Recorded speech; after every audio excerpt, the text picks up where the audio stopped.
No Brasil, 322 milhões de pessoas sofrem de depressão. A doença atinge pessoas de todas as idades. Nessa edição, o programa vai mostrar a realidade de pessoas que já sofreram ou ainda convivem com a depressão.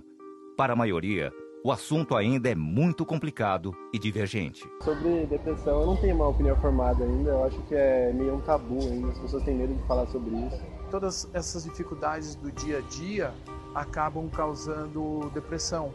Então, elas devem ter algum efeito dentro da gente, que não é só da cabeça, mas é do coração. E aí, se o coração está apertado e você não sabe o que fazer e você não tem sentido na vida, acho que a gente tem mais risco de ter depressão. Na minha opinião, a depressão não existe.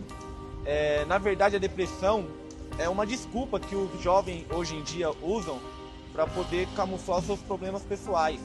Nesse episódio, especialistas ajudam a reconhecer os sintomas e como a família pode ajudar a combater a doença. Conheça algumas histórias de superação e também tire dúvidas. Começa agora mais um programa Ponto de Vista.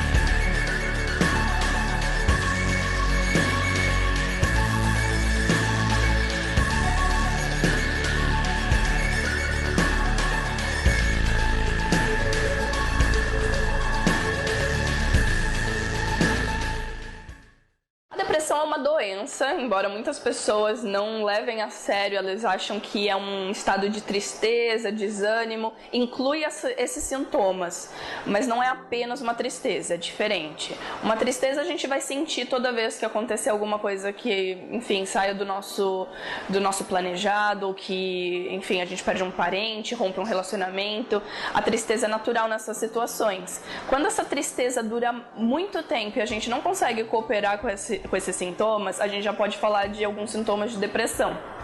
Normalmente a gente caracteriza a depressão com sintomas persistentes por mais de 15 dias, né? E esses sintomas incluem 9 principais, que é o desânimo e a tristeza, a falta de vontade para fazer as coisas, cansaço sem motivo aparente, alterações no sono ou no apetite, sentir-se mais lento ou agitado demais, algumas vezes pensamentos sobre morte, algumas ideações suicidas, sentir-se fracassado, decepcionado.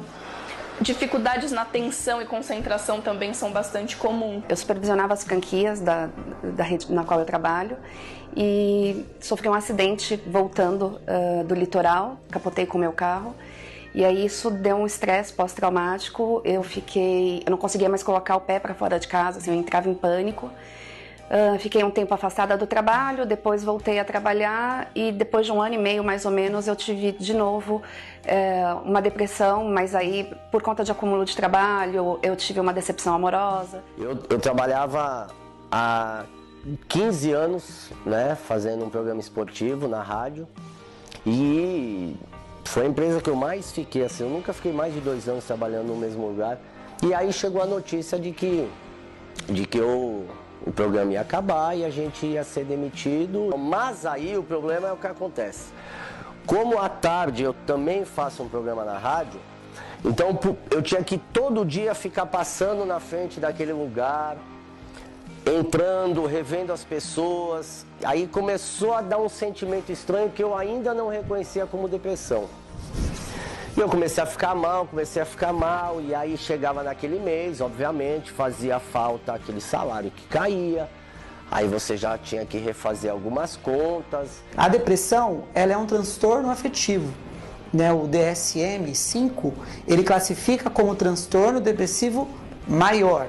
O que seria isso? Transtorno é um impedimento no qual não deixa e não permite com que a pessoa seja realizada de forma plena. É a perda, né, da vontade ou do prazer em fazer coisas que antes desse quadro ela fazia. Exemplo, a pessoa gostava muito de malhar, a pessoa gostava muito de sair, de curtir a noite.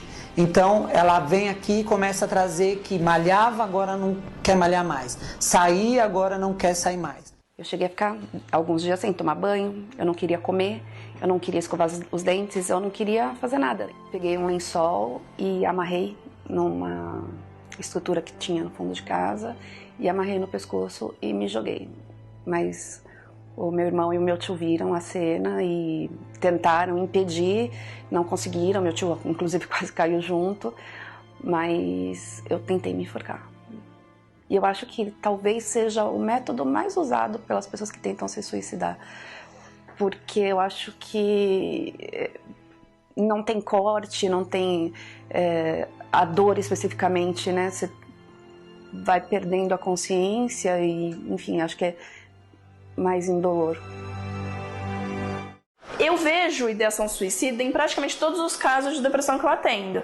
Algumas bem de leve e outras que são levadas à prática, o que me assusta muito, e por isso a gente tem que envolver familiares, outros profissionais para garantir a segurança do paciente. Normalmente essas pessoas que estão depressivas, deprimidas, elas sentem-se sozinhas, sem amparo, como se nada mais fizesse sentido na vida delas, como se elas não tivessem nenhuma esperança de melhorar. E ter o suporte da família, o amor da família, vira um motivador. Meus pais, a minha irmã, eu lembro nitidamente de uma situação na minha última internação, principalmente, que eu estava sentada e meu pai chegou com a minha irmã. E aí ela olhou para mim e correu e me abraçou e chorou. E eu sei que para ela, eu sempre fui um exemplo de fortaleza e me ver naquela situação, eu tenho certeza que tanto quanto era difícil para mim, era difícil para ela.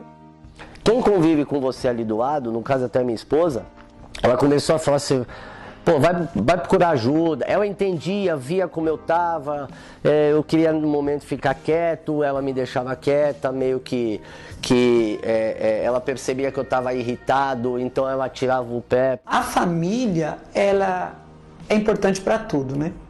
A família é o primeiro grupo social ao qual nós participamos, né? Então a família é o grupo que nós sabemos quem somos. Existem os dois lados da psiquiatria e da psicologia, onde você vai ter que fazer uma terapia, onde você precisa conversar com um psiquiatra, porque é só o psiquiatra que pode prescrever remédios, o psicólogo não.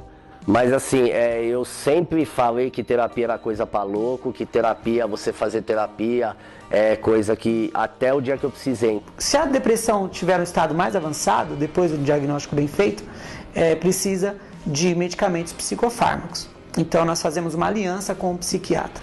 Ele devolve o paciente pra gente e a gente faz o que a gente chama de desmame. O que é? Ele vem tirando o remédio junto com essa aliança. Com o psiquiatra eu passei, tomei medicamento por muito tempo, passei todas as etapas. Até por isso que eu falei, né?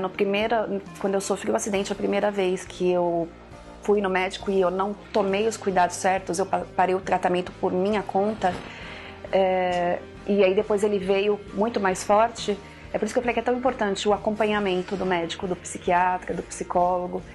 Eu não passei com o psicólogo, deveria, mas passei com o psiquiatra, tomei toda a medicação, fiz o desmame e graças a Deus há 4 anos eu tô sem precisar tomar remédio. A minha maior dica sempre é uma coisa simples: faça coisas que vocês têm vontade e gostam.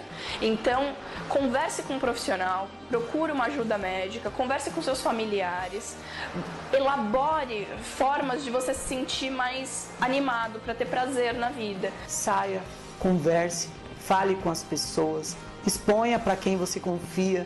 Tem alguém em 7 bilhões de pessoas que você pode confiar pelo menos em uma, né? E saia, porque tem uma vida lá fora, né? Tem uma vida que espera, tem grandes oportunidades, tem um futuro melhor para você.